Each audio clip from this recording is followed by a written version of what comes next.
All right, so this week I want to take a moment and talk about your following versus your company's following. Now, I made a previous video talking about your brand being a separate entity from your company's brand, which it is, right? But recently in interviewing, someone brought up to me that a candidate that applied had X amount of Twitter followers and, X amount of, uh, YouTube followers, and that's all well and done. But when we think about it, an individual's personal brand is different than their company's brand, right? And your following's going to be completely different, right? Some people might follow me on Twitter because I post pictures of my dogs or I like to go hunting. It's not going to translate into people engaging with videos that I do on content around like Kubwarden or something like that I like to talk about. So there's this misconception that if you bring somebody on or you have X amount of personal Twitter followers, that is going to translate into some level of engagement. Now, sure, there is going to be some engagement there. That's going to happen, but it's not going to be one for one. It might be, 1 to 10, 1 to 15, 1 to 20. It's not going to be as deep as you might think. So if someone's leading with, oh, I have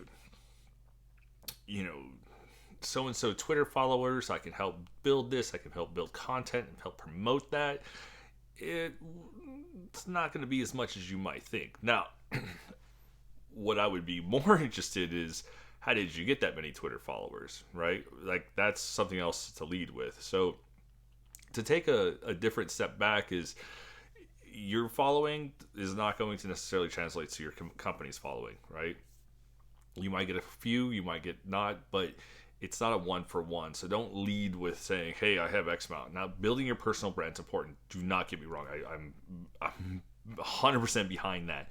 But if you're leading with a candidate was that. Now, I'm not saying any candidates who've recently applied to any of my positions has done that. But when it was brought up to me, I wanted to go out there and say, and set the record straight, is that we don't look at how many Twitter followers you might have, right?